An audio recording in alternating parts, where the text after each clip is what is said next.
इस मूवी के स्टार्ट में हमें बताया जा रहा है कि फ्यूचर में टेक्नोलॉजी बहुत ज्यादा एडवांस हो गई है और इस वक्त इंसानों के ऑर्गन ट्रांसप्लांट के लिए आर्टिफिशियल ऑर्गन्स इजीली अवेलेबल हैं, जिन्हें आर्टिफॉक्स कहा जाता है। पर ये आर्टिफॉक्स बहुत ज्यादा कॉस्टली हैं, जिन्हें एक आम इंसान अफोर्ड नहीं कर सकता। इसीलिए एक यूनियन नाम की कंपनी लोगों को ये ऑर्गन्स यानी आर्टिफॉक्स लोन पर देती है, और अगर वो लोग टाइम पर लोन पे नहीं कर पाते तो रिबोमैन उनकी बॉडी से जबरदस्ती वो आर्टिफॉक्स निकाल लेते हैं और जबरदस्ती ऑर्गन्स निकाल लेने की वजह से उन लोगों की डेथ हो जाती है। अब मूवी के इस सीन में हम रेमी नाम के रिबोमैन को देखते हैं, जो कि अपने काम में बहुत माहिर है। और अब यहीं पर हम रेमी की नेक पर एक टैटू भी देखते हैं। ये टैटू रिबोमैन का टैटू है और हमें इस मूवी के हर रिबोमैन की नेक पर एक ऐसा ही टैटू दिखेगा। अब रेमी एक घर में जहाँ उसका टारगेट एक लड़का था। अब रेमी अपना काम कर रहा होता है कि उस लड़की की फ्रेंड पीछे से आकर रेमी को एक पेन मारकर दूर करती है और रेमी उस लड़की को अपनी एक खास गन से शूट करता है, जिसकी वजह से वो बेहोश हो जाती है। रेमी अब एक प्लास्टिक ओवरऑल पहनता है अपने यूनिफॉर्म को सेव करने के लिए और हेडफोन्स लगाता है म्यूजिक सुनने के लिए, और फिर वो अपना काम शुरू करता है और अपने मेडिकल टूल से उस आदमी की बॉडी पर कट लगाता है और इसके बाद वो उस आदमी की बॉडी से आर्टिफॉक्स निकाल कर वॉश करता है और फिर उसे एक प्लास्टिक बैग में डालकर सील कर देता है। नेक्स्ट मॉर्निंग हम देखते हैं कि रेमी नॉर्मली अपनी फैमिली के साथ अपना दिन स्टार्ट करता है और अपने बेटे को स्कूल ड्रॉप करने के बाद अपनी जॉब पर चला जाता है, जहां वो अपने क्लाइंट से आर्टिफॉक्स लेने के बाद उन्हें वहीं मरने के लिए छोड़ रहा था। और इसके बाद वो यूनियन के ऑफिस यानी अपने ऑफिस में आता है, जहां वो देखता है कि उसका बॉस बहुत अच्छी स्पीच के साथ अपने क्लाइंट्स को आर्टिफॉक्स ट्रांसप्लांट करवाने के लिए कन्विंस कर रहा था, और साथ ही वो उन्हें ये बात भी बता रहा था कि अगर वो लोन पे नहीं कर पाए तो रिबोमैन उनके आर्टिफॉक्स निकाल लेगा। और अब वो मीठी मीठी बातों से लोगों को ज्यादा सच्चाई बताए बगैर पेपर्स पर साइन करवा लेता है। रेमी यहाँ से गुजरते हुए एक रूम में जाता है, जहाँ वो अपने रिट्रीव किए हुए आर्टिफॉक्स को स्कैन कर रहा था, और जब रेमी आर्टिफॉक्स स्कैन कर रहा होता है तभी उसका बॉस उसके पास आता है और वो उसे क्लाइंट से दूर रहने को कहता है, क्योंकि क्लाइंट्स उसे देखकर डर जाते हैं। और तभी हम देखते हैं कि यहाँ पर जैक आ जाता है, जो कि रेमी का बेस्ट फ्रेंड है, और उसी के साथ यहाँ पर रिबोमैन है। और यही हमें पता चलता है कि वो यहाँ पर आने से पहले सोल्जर थे और अब वो यूनियन कंपनी में एज रिबोमैन इसीलिए वर्क कर रहे थे क्योंकि उनको लगता था कि उनकी स्किल्स के अकॉर्डिंग ये उनके लिए बेस्ट जॉब है।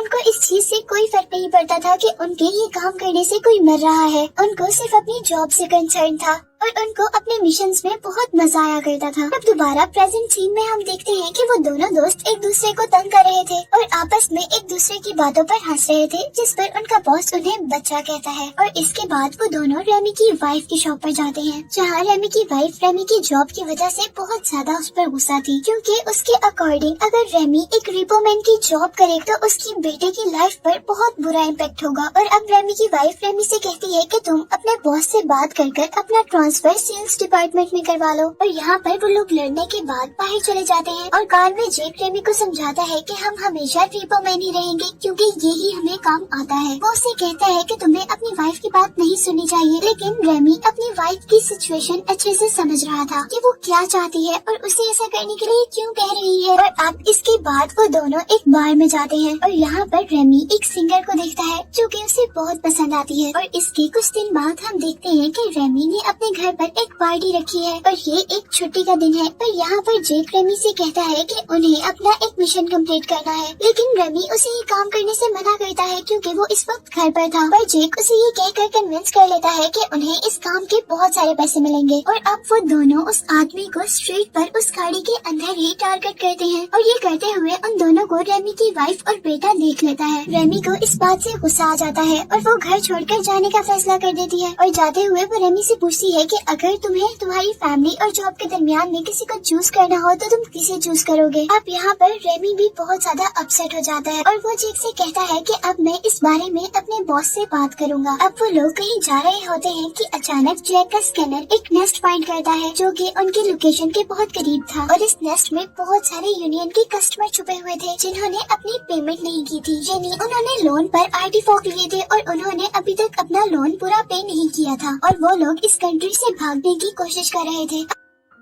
अब जेक और रेमी जल्दी से अपनी कार ट्रंक से सारे के सारे वेपन्स लेते हैं और नेस्ट के अंदर बढ़ते हैं। अंदर जाते ही वो बहुत से लोगों को अपने टीचर से टीज करना स्टार्ट कर देते हैं, जितने लोगों को वो टीज कर सकते थे। स्टार्टिंग में तो इजीली अपना काम अच्छे से कर रहे थे, पर अचानक वो लोग रिपोमैन के साथ यानी जेक और रेमी के साथ फाइट शुरू कर देते हैं। हाँ, जेक तो आदमियों से फाइट करता हुआ उन्हें पंच करता हुआ कंट्रोल करता है और दूसरी तरफ हम रेमी को देखते हैं जिसके ऊपर दो आदमी अटैक कर देते हैं। रेमी उन दोनों से पहले तो हैंड टू हैंड फाइट करता है और फिर उन दोनों की बॉडी में नाइफ स्टैब करके जेक को ढूंढने के लिए निकल जाता है, जो कि एक फाइटर से लड़ रहा था और ये फाइटर जेक से ज्यादा पावरफुल था। और इतने में ही यहाँ पर रेमी आता है, दूसरे आदमी के सर पर अपना वेपन मारते हुए उसे नीचे गिरा देता है। पर यहाँ जेक उस पर गुस्सा होता है और उसे कहता है कि मुझे तुम्हारी हेल्प की यहाँ पर जरूरत नहीं थी। इसके बाद हम उन दोनों को यूनियन के ऑफिस में देखते हैं। अब उनके पास बहुत से आईडी फॉग थे और दो जैम स्कैनर भी, जो कि रिपोमैन्स के स्कैनर को जैम करते थे, जिन स्कैनर्स की हेल्प से रिपोमैन्स अपने आसपास आईडी फॉग्स का पता चलाते थे। और अब उन दोनों की परफॉर्मेंस से खुश होकर उनका बॉस उन्हें प्रमोशन देने की बात करता है। लेकिन यहाँ पर रेमी अपने बॉस से कहता है कि मुझे सेल्स डिपार्टमेंट में ट्रांसफर होना है। लेकिन यहीं पर जेक उसकी बात काट देता है और अपने बॉस को कहता है कि हम आपकी ऑफर के बारे में सोचेंगे। और इसके बाद जेक रेमी को लेकर वहाँ से निकल जाता है और यहाँ वो उसे समझाता है कि वो कुछ गलत नहीं कर रहे, हर चीज रूल के अकॉर्डिंग कर रहे हैं और रूल ही सबसे ज्यादा इम्पोर्टेंट होते हैं। इसके बाद वो रेमी को एक घर के आगे छोड़ता है जहाँ पर उसे एक सिंगर को टारगेट करना था। रेमी इस सिंगर का बहुत बड़ा फैन था और इसीलिए रेमी उसे फौरन मारने के बजाय उसको इतना टाइम दे देता है कि वो अपना सॉन्ग कंप्लीट कर ले। रेमी उससे उसका कंप्लीट हुआ हुआ सॉन्ग लेता है और उसे प्रॉमिस करता है कि ये जरूर वो किसी म्यूजिक कंपनी तक पहुंचा देगा। और इसके बाद वो अपनी मशीन को ऑन करता है और जैसे ही अब वो उस आदमी को शॉक देने लगता है तो उससे पहले उसे खुद ही शॉक लग जाता है और इस इलेक्ट्रिक शॉक की वजह से रेमी बहुत दूर जाकर गिरता है। और अब कुछ दिन बाद उसे हॉस्पिटल के बेड पर होश आता है, जहाँ पर उसे जेक और उसका बॉस नजर आते हैं। जेक और फ्रैंक उसे ये बता रहे होते हैं कि उसे जो इलेक्ट्रिक शॉक लगा था वो डिवाइस की फॉल्ट की वजह से लगा था। और इसके बाद वो उसे सबसे इम्पोर्टेंट न्यूज देते हैं, जो ये थी कि उसके हार्ट को एक आईडी फॉग के साथ रिप्लेस कर दिया गया था। और यहीं पर उसका बॉस उसे एक क्लाइंट की तरह स्पीच देना शुरू कर देता है। लेकिन यहाँ पर रेमी उसे कहता है कि उसे कोई आईडी फॉग नहीं चाहिए और वो अपनी मशीन के साथ खड़ा होकर वहाँ से बाहर चला जाता है। पर अब हॉल में आते ही वो चलते चलते अपनी मशीन को डिस्कनेक्ट कर देता है। लेकिन ये काम करने के बाद वो सिर्फ 2 कदम ही चल पाता है और अब उसे आइडिया हो गया था कि वो मैकेनिकल ट्रांसप्लांट के बगैर जिंदा नहीं रह सकती। इसीलिए अब वो अपनी बॉस की ऑफर को एक्सेप्ट कर लेता है। ट्रांसप्लांट के बाद जब रेमी अपने घर जाता है तो उसकी वाइफ उसे घर से बाहर निकाल देती है, क्योंकि उसका कहना था कि रेमी ने फैमिली और जॉब के बीच में अपनी जॉब को चूज किया था और इसीलिए अब उसे अपनी जॉब के साथ रहना चाहिए। इसके बाद रेमी जेक के घर जाता है और यहाँ पर जेक उसे कुछ ड्रिंक ऑफर करता है, पर रेमी उसे कहता है कि मुझे थोड़ा रेस्ट करना है। कुछ दिन बाद जब रेमी काफी बेहतर फील कर रहा था तो वो अपने काम पर वापस जाता है और यहाँ पर उसके सारे कोलीग्स उसे मिलकर एक वेलकम पार्टी देते हैं। इसके बाद वो एक केस लेता है, क्योंकि उसे लग रहा था कि अब वो ये काम कर सकता है। जैसे ही वो उस आदमी के घर जाकर उसे पकड़ने की कोशिश करता है, पहले तो वो उस आदमी को कंट्रोल ही नहीं कर पाता। उसे फील होता है कि वो थक गया है और उसकी हार्ट बीट भी बहुत तेज हो जाती है। पर उस आदमी को जैसे ही बेहोश करने के बाद वो अपना काम शुरू करता है तो उसके हाथ बहुत जोर जोर से कांपने लग जाते हैं और वो अपना मिशन कंप्लीट ही नहीं कर पाता। अब वो एक बार में आता है जहाँ पे उसी के साथ के रिपोमैन्स थे और वो यहाँ पर सबको बताता है कि वो ये जॉब छोड़ रहा है। और ये बताने के बाद अब वो वहाँ से उठकर चला जाता है और अपने घर के बाहर बैठ जाता है, जो कि उसके लिए एक आखिरी तरीका था अपनी फैमिली से मिलने का। अब वो अपने बेटे को हक करने के बाद अपनी वाइफ से बात करने की कोशिश करता है, लेकिन यहाँ पर उसकी वाइफ उसे एक नोटिस देती है, जो कि उसे यूनियन कंपनी की तरफ से आया था हार्ट की पेमेंट के लिए। और इस सब के बाद नेक्स्ट मॉर्निंग अब वो अपने ऑफिस जाता है और अपने बॉस से कहता है कि उसे कोई और जॉब दे दी जाए, क्योंकि उसने इस कंपनी के लिए बहुत काम किया था। और तरह उसे सेल्स डिपार्टमेंट में एक जॉब मिल जाती है, जहाँ उसे अपने बॉस की तरह लोगों को आर्टिफैक्ट्स लेने के लिए कन्विंस करना था। लेकिन क्योंकि रेमी बहुत काइंड हार्टेड, इसीलिए वो आर्टिफैक्ट सेल करने के साथ साथ लोगों को ये भी बता देता है कि अगर वो आर्टिफैक्ट की पेमेंट कंप्लीट नहीं दे पाए तो वो लोग उन्हें मार सकते हैं, जिसकी वजह से लोग डर जाते हैं और इस तरह बहुत से लोग आर्टिफैक्ट नहीं खरीदते और ऐसे रेमी को भी कोई पैसे नहीं मिल रहे थे।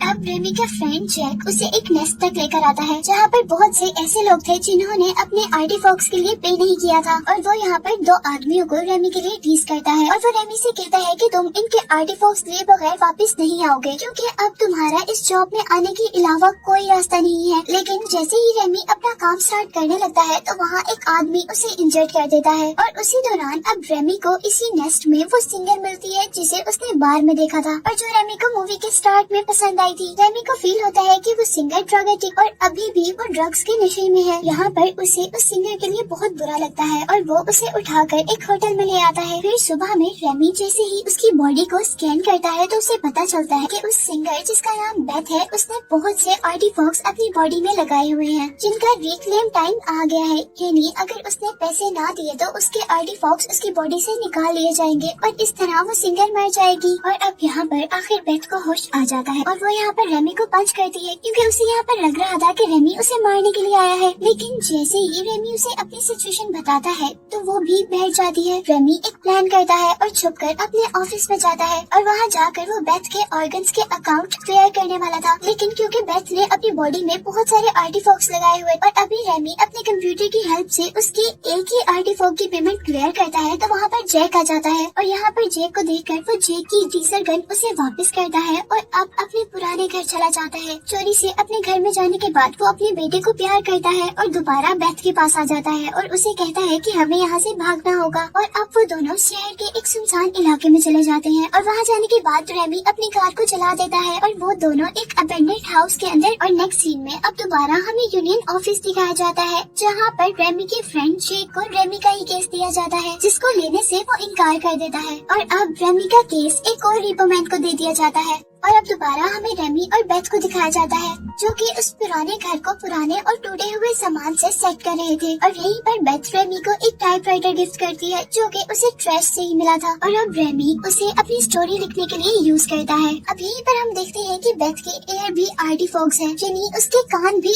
आर्टिफिशियल हैं। वो अपने इन आर्टिफैक्ट एयर से वो भी सुन सकती थी जो रेमी नहीं सुन सकता था। और अब यहाँ पर हम देखते हैं कि बेथ को फील होता है कि कोई उनके घर में आ रहा है जो कि रेमी को फील नहीं हो रहा, इसीलिए वो अपने आर्टिफैक्ट्स रेमी के हेडफोन के साथ अटैच करती है। हमें दिखाया जाता है कि ये वही रिपोमैन है जो रेमी के साथ काम करता था और उसे रेमी को मारने का केस दिया गया था। इसके बाद वो दोनों उस रिपोमैन से बचने का प्लान करते हैं जहाँ के फ्लोर पर एक बहुत बड़ा होल था। वो लोग उस होल को एक बेडशीट से कवर करते हैं और अब बेथ दरवाजे के पीछे छुप जाती है और रेमी सामने टेबल पर टाइपराइटर के सामने बैठ जाता है ये प्रिटेंड करने के लिए कि उसे कुछ भी नहीं पता कि उसके पीछे कोई आ रहा है। और तभी वहाँ पर रिपोमैन आ जाता है और वो रेमी को देखकर अपने वेपन्स उठाते हुए जैसे ही रेमी के करीब आता है तो वो रिपोमैन फ्लोर पर हुए होल को फील नहीं कर पाता और वहाँ से नीचे गिर जाता है। और अब जैसे ही बेथ उसे देखने के लिए आगे बढ़ती है तो वहाँ से वो जमीन भी टूट जाती और ऐसे बेथ भी नीचे गिर जाती है। और अब वो आदमी जैसे ही बेथ को टीज करने के लिए अपने टीजर गन उठाता है तो रेमी जल्दी से अपना टाइपराइटर ऊपर से फेंकता है जो कि रिपोमैन के सर पर गिरता है और हाँ वो रिपोमैन मर जाता है। अब वो दोनों एक कार चुराकर वहाँ से भाग रहे होते हैं। यहाँ हम देखते हैं कि बेथ की नी पर चोट आई थी और उसका नी भी एक आर्टिफैक्ट था। यहाँ रेमी उसे ऑफर करता है कि क्या मैं तुम्हारी कोई हेल्प कर सकता हूँ, लेकिन रेमी अपने बैग से कुछ टूल्स निकालती है और उसे बताती है कि वो ये ठीक कर सकती है। वो दोनों यूनियन के ऑफिस जाते हैं और यहाँ यूनियन के ऑफिस जाने पर रेमी जल्दी से एक आदमी का कॉस्ट्यूम पहन लेता है ताकि अंदर जाने पर कोई भी उसे पहचान न पाए और फिर वो उस कॉस्ट्यूम के पहने पहने ही अपने बॉस के ऑफिस जाकर उसे पंच करता है और यहाँ पर वो अपने बॉस को उस रिपोमैन की गर्दन का टैटू देता है जो कि उसे मारने आया था। और यहाँ पर वो अपने बॉस को कहता है कि जो भी उसे मारने आएगा वो उसका यही हाल करेगा और साथ ही वो अपने बॉस से ये भी कहता है कि तुम अभी मेरा डेब्ट क्लियर करो। लेकिन यहाँ पर उसका बॉस ये करने से इनकार कर देता है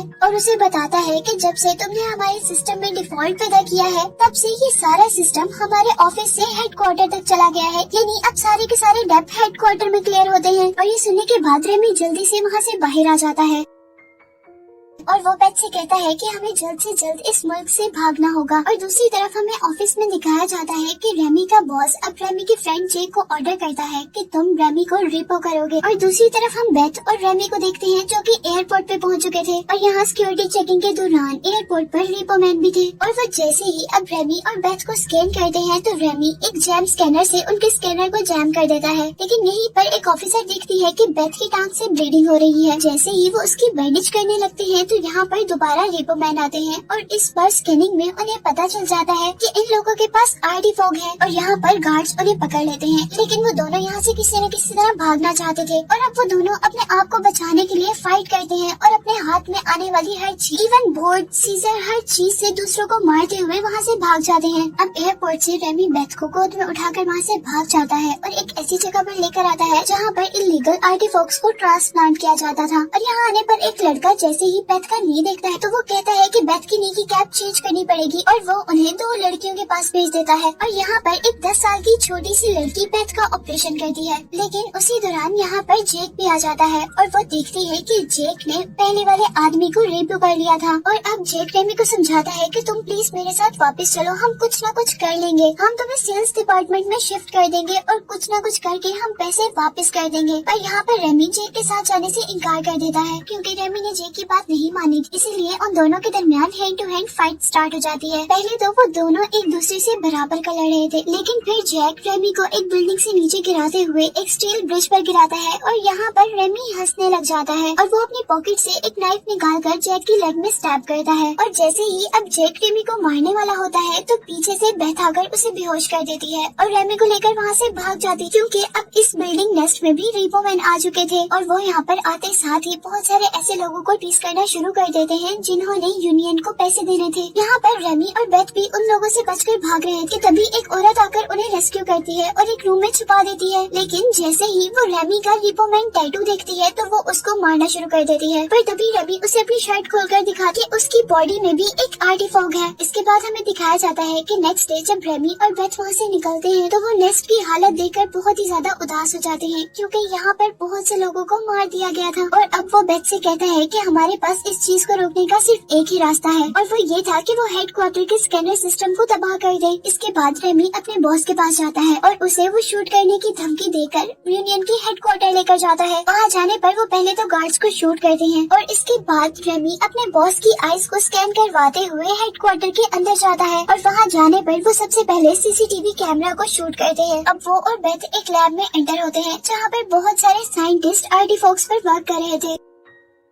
सारे साइंटिस्ट अपने काम में बिजी थे, कोई भी उन दोनों पर गौर नहीं कर पाता, पर यहाँ पर एक साइंटिस्ट उन्हें देख लेता है और जल्दी से एक रूम में चला जाता है। इतने में ही यहाँ पर बहुत से रिपोमैन्स गार्ड आ जाते हैं और वो आकर उनको शूट करने वाले होते हैं, लेकिन वो दोनों बचकर एक रूम तक चले जाते हैं और इस शूटिंग में 2 साइंटिस्ट मर जाते हैं। और अब यहाँ पर उनके पीछे बहुत से गार्ड्स और रिपोमैन आ गए थे जिनसे वो लोग लड़ते हैं और उन सबको मारते हुए एक रूम तक पहुँचते हैं और यहाँ पर उनको एक बहुत बड़ा आर्टिफैक्ट स्कैनर मिलता है। यहाँ पर उनके पास कोई रास्ता नहीं था सिवाय इसके कि वो अपने आर्टिफैक्ट निकालते और इसे स्कैन करते। और अभी वो लोग ये काम कर ही रहे होते हैं कि यहाँ पर जैक और उसका बॉस आ जाता है और अंदर आकर वो लोग देखते हैं कि रेमी बेथ को काट रहा था आर्टिफैक्ट लेने के लिए। और तभी जैक का बॉस उसे ऑर्डर करता है कि वो रेमी को रिपो करे, लेकिन यहाँ पर जैक उसकी बात नहीं मानता बल्कि अपनी नाइफ से अपने बॉस को ही मार देता है। और इसके बाद वो लोग बेथ को एक इंजेक्शन लगाते हैं जिससे उसे होश आ जाता है और अब वो लोग एक आर्टिफैक्ट की हेल्प से वहाँ स्कैनर खोलते हैं। वो लोग बॉम्ब की हेल्प से उस स्कैनर को ब्लास्ट कर देते हैं। इस सिस्टम को ब्लास्ट करने के बाद वो लोग बहुत ज्यादा खुश थे क्योंकि अब सारे के सारे क्लाइंट्स फ्री हो गए थे।